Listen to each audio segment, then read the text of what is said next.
All right, it is the final lesson for chapter 18. So today we're going to go over a topic called infrared spectroscopy, which is basically using a graph to determine what functional groups you have present. So our learning objectives, 22.2a, analyze an infrared spectrum of a simple molecule to identify functional groups. You will want a copy of the data booklet for the functional groups required in the syllabus, so make sure you have a data booklet handy. The next one is outline the use of IR spectroscopy in monitoring air pollution. And then there is one last type of reaction that you do need to be aware of, and so that is in the final two learning objectives, and it is the presence of methyl alcohols with alkaline aqueous iodine and methyl ketones to both give triiodomethane, which is CHI3. All right, so without further ado, we are going to go ahead and get started. This is the bell work. I'm going to suggest you get a calculator, you try to solve this yourself, and then see if you can come up with the answer. And I will review it. All right, so 2.76 grams of ethanol were mixed with an excess of acidified potassium dichromate. The reaction mixture was boiled under reflux. The organic product was collected by distillation. And they told you that the percent yield is 75%. What is the mass of product? So this is going to be stoichiometry. However, we do have to recognize exactly what is going on here. We are starting with ethanol, which is CH3CH2OH, and we are converting that into what? And what absolutely matters. Primary alcohols.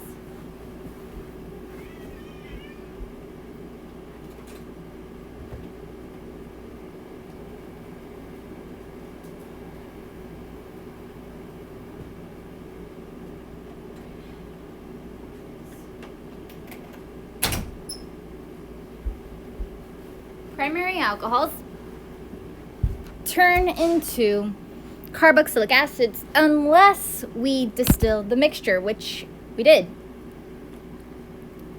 So that actually means that this primary alcohol is going to turn into an aldehyde, the corresponding aldehyde with 2 carbons.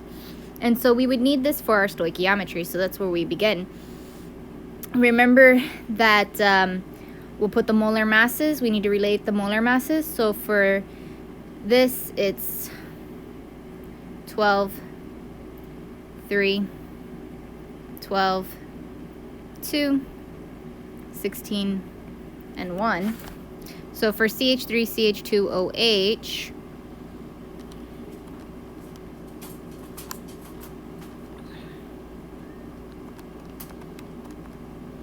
the molar mass is 46, and for CH3CHO,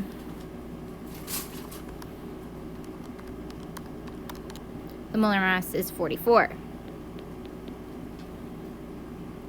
Really, only a difference of 2 because you are losing 2 hydrogens when you go to the aldehyde.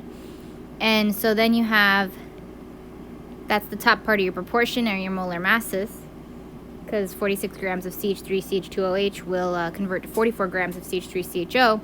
I have 2.76 grams of ethanol, and I want to know how much of X could be made.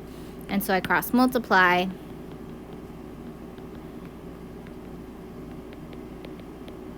Divide by 46.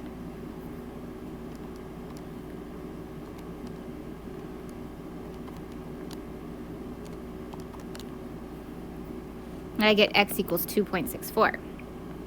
Now, first of all, notice that there are no answers there that say 2.64. Well, there is a reason for that, and thankfully there are no answers because you might have thought to stop there. You only made 75% of what you were supposed to make. So if you were supposed to make 2.64, that's also known as your theoretical yield. but you only made 75% of that. So then you would go ahead and you would multiply by 0.75 to find out how much you actually made, which is 1.98 grams. And so that would be your answer to this question. There are math questions like this that use stoichiometry and your knowledge of the chemical reactions. I do want to bring up one thing.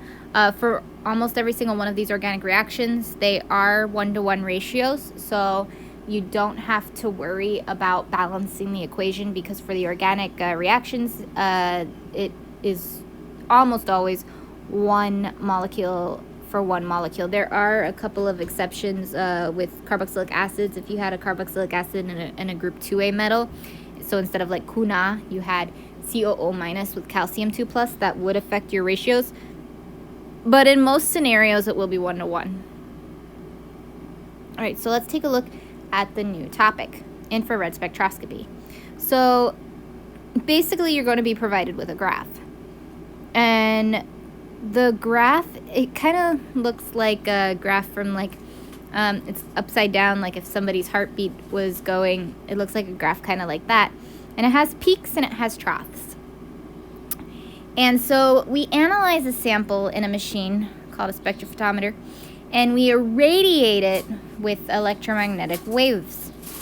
And so then the molecules will actually absorb energy from the electromagnetic waves, which will cause your molecules' bonds to vibrate. And the machine will sense the vibrations, and it turns out that different molecules, different bonds, vibrate at different wavelengths. And so a couple of things you need to know. Transmittance, which is here, goes from 0 to 100. 100% means your sample will absorb no light, no vibrations. And 0% means the sample absorbs all light and tons of vibrations. So this is strong. And finally, wave number, which is the x-axis, is 1 divided by that little sign there, which you probably don't remember, but it is 1 divided by the wavelength.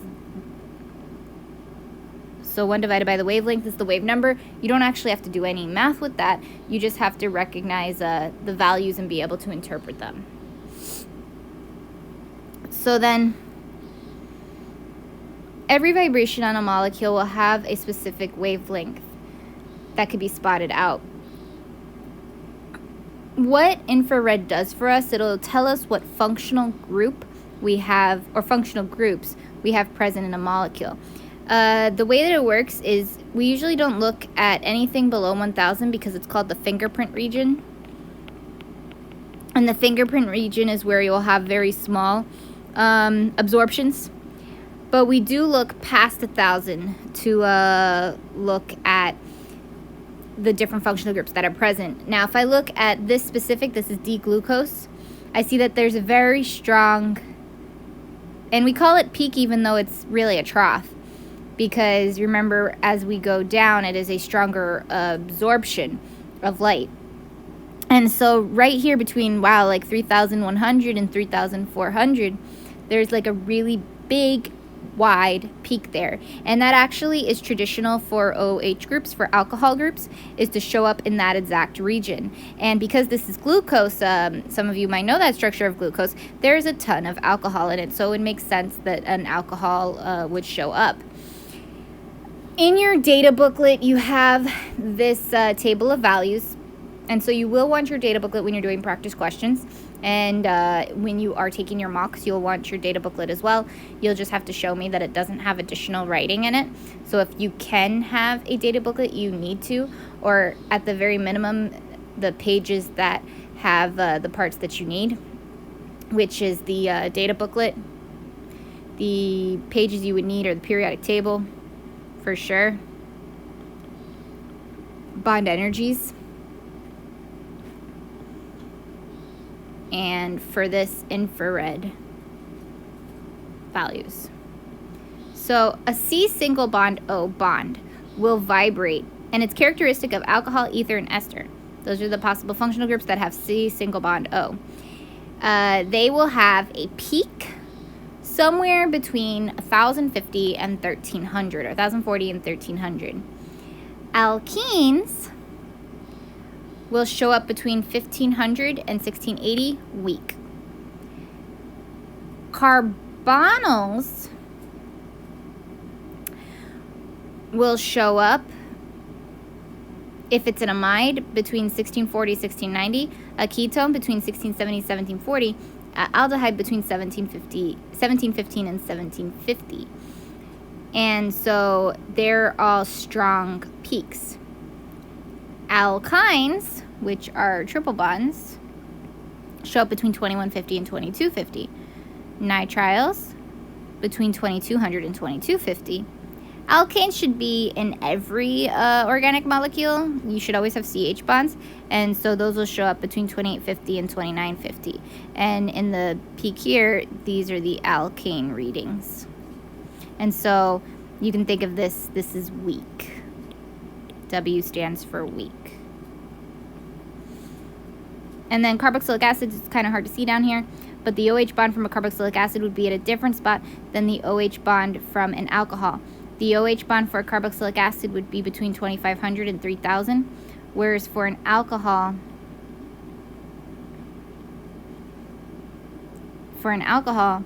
it would actually show up strongly between 3,200 typically and 3,500. I don't know why it cut off, but that would be the final part. So you'll want to have this down as we go into practice questions. You might want to take a picture of this slide, or you'll need to reference back to it, or have a data booklet on hand. You also want a data booklet on hand when we do our problem solving session on Monday. So let's take a look at these two infrared spectras, and they tell you that one of them belongs to butanone and the other one belongs to butanol, and you need to be able to determine which of these belongs to butanone and which of these belongs to butanol, and then explain your reasoning. So the first thing I'm going to do is I'm going to write out butanone and butanol. Butanone is this, and butanol is here. So if I see an alcohol, I'm going to go straight for the graph that has the strong peak between 3,200 and 3,500 to identify my alcohol. And so there it is. So I know that this is going to be B, which means this has to be A. 2-butanone has to be A. And so then in terms of explaining that, we would say 3,200 to 3,500 has a strong absorbance, indicating presence of the alcohol functional group. And then if you take a look at the other one, you've got a peak, looks like 15, 16, 17, maybe 17, 10, 17, 20. So if we go to 17, 10, 17, 20, ketones definitely do fall in there.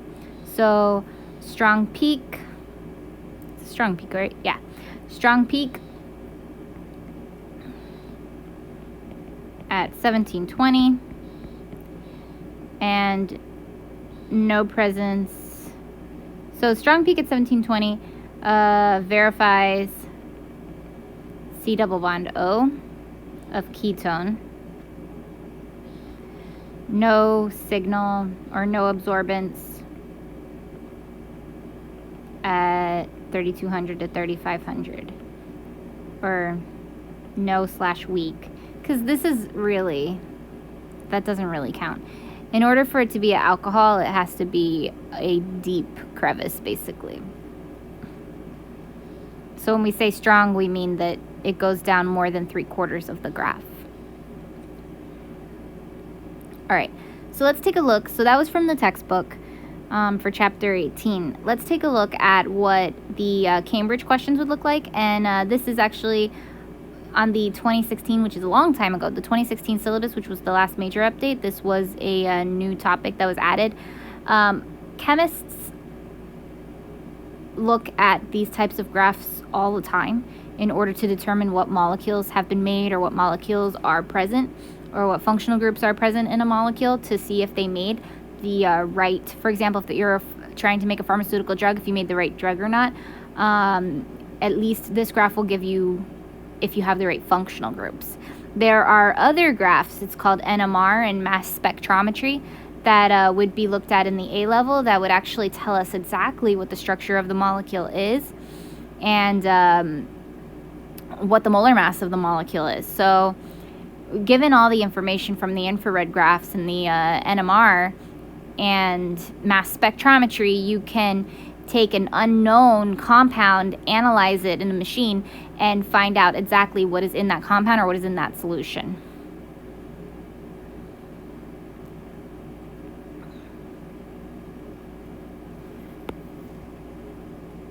All right, so a couple Cambridge questions. First one, infrared spectrum of compound P is shown. And so they're asking you to determine what is compound P. I gave you an easy one because you're looking for a specific peak. Now, the first thing that I always want you to consider is there an alcohol? Because if there's an alcohol, it's really easy to tell and you don't have to do any more thinking. Alcohols are between 3,200 and 3,500 is a very strong peak. Do you have that?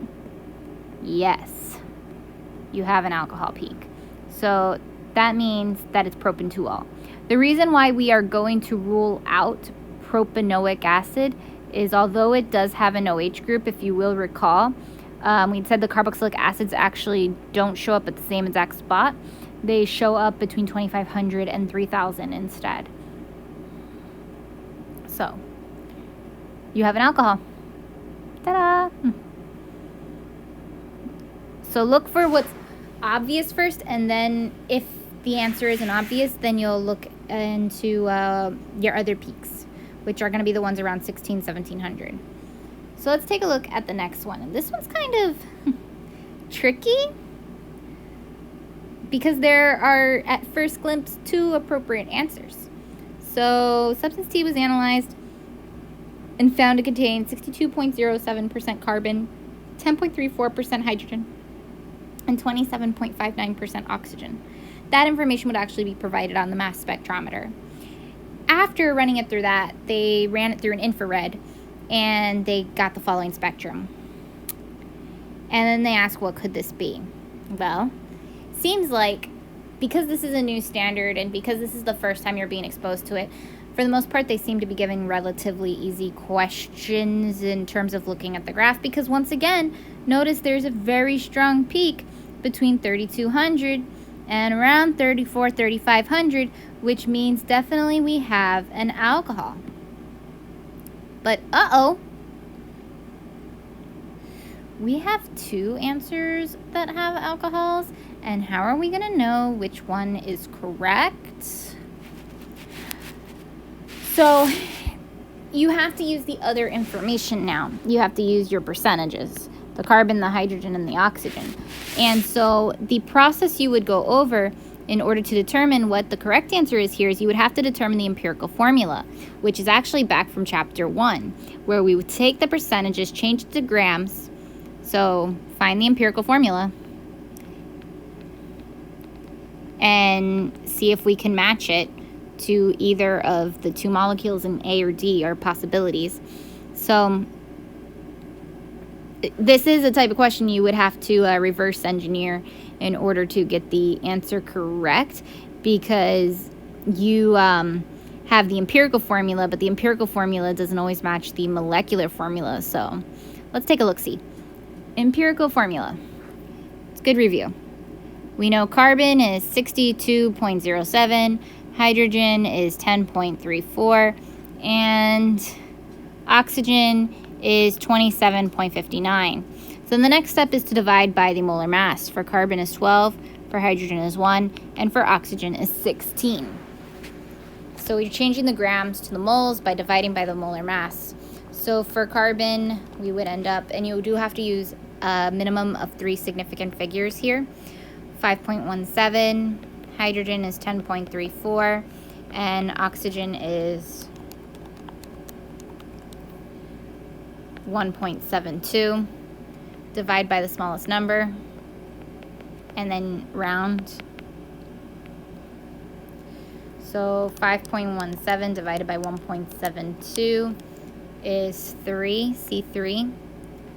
H, 10.34 divided by 1.72 is 6, C3H6, and then O1. So my empirical formula is C3H6O1. So my correct molecular formula will be some kind of multiple of that. So we have to determine now the molecular formula for just the two that we're unsure of, which is either A or D, because they both have that alcohol group.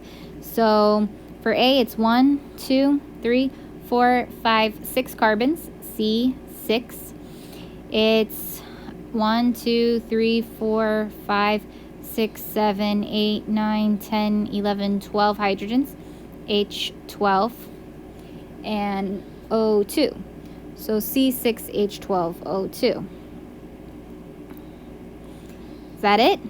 Divide by 2, divide by 2, divide by 2, C3H6O. It seems like that is the right answer, but let's just verify, double check to make sure with D. So with D, we have 1, 2, 3, 4, 5, 6 carbons. We have 1, 2, 3, 4, 5, 6, 7, 8, 9, 10, 11, 12, 13, 14 hydrogens.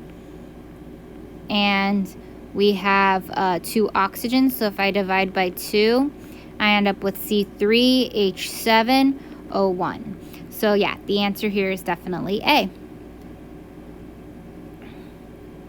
Now, if you were able to get that on your own, give yourself a big pat on the back, because you definitely had to incorporate not only this new lesson, but what you did back in chapter 1 in order to come up with the answer. All right, so how is IR spectroscopy used to monitor air pollution?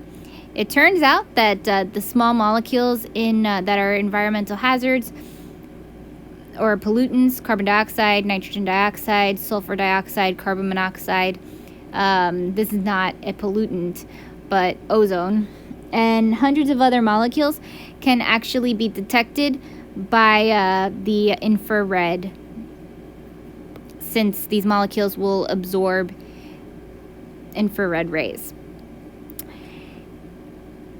And so this will tell us what pollutants can be in the atmosphere, and also the intensity of the pollutants can translate to the concentration. So you can use the intensity and you can do some math to turn that into concentration. None of which you need to do for the purposes of this class. You just have to have an idea that this is a possibility. And so when we monitor the infrared spectrums in the atmosphere over a period of time, it'll tell you the usefulness of different preventative pollution measures. So that's one of the ways that we know that the ozone layer is recovering, that now that CFCs have not been used for the past 30 years, that the ozone layer is actually rebuilding slowly over time, is because we are able to monitor this through IR spectroscopy. I just wanted to show you, just so you could kind of see what that type of graph would look like, because it is slightly different, because it's intensity, it's not transmittance, it's intensity versus wavelength. And so in environmental monitoring, you do have like different fingerprints of molecules. This is where water shows up. Water's not really a pollutant, but considered a greenhouse gas. Carbon dioxide, carbon monoxide, and then the different levels, nitrogen oxide, nitrogen dioxide. And so in this area of wavelength, you've got your molecules for environmental monitoring, and you actually also have molecules for medical diagnosis that occur at larger wavelengths. So just being aware, you don't have to actually, there won't really be questions on this specific topic, but it is important to be aware because this is what actual environmental scientists would do. And so the final part of today's lesson, this is just a quick addendum. This is one final reaction you need to be aware of. And so put it on your laundry list of reactions. And so when adding iodine and sodium hydroxide to either methyl ketones or methyl alcohols, so what that means is that I have a ketone with exactly one CH3 on one side, or I have a secondary alcohol with exactly one CH3 on one side, you'll actually undergo a specific reaction called the iodoform reaction. And what happens here is this whole group pretty much gets replaced by a oxygen in its place, so you get the O minus, and so you end up with ONA. And the carbon that gets kicked out loses its hydrogens and they get replaced with iodine, so you get this product called CHI3. And this product is your chemical test to know that you have a methyl ketone or a methyl alcohol, because it will provide you with a yellow precipitate. So when you add iodine, and remember iodine itself is purple, so when you add iodine in to either a methyl ketone, it only happens with methyl ketones and it happens with methyl alcohols. What happens is this group gets kicked out and you form this compound called CHI3. And this is called the iodoform reaction. It is a chemical test for methyl ketones and methyl alcohols, and it will produce a yellow precipitate. And so this will be the final question that we do. The diagram shows the structure of Y, so the molecule is Y, and two suggestions are made. The first suggestion made is that Y can be oxidized by dichromate, Cr2O7. And the second suggestion is that 1 mole of Y gives 1 mole of CHI3. So you do have to be aware that triiodomethane, and you need to know the name of it, is CHI3. Just in case they ask you to name what is the identity of the precipitate.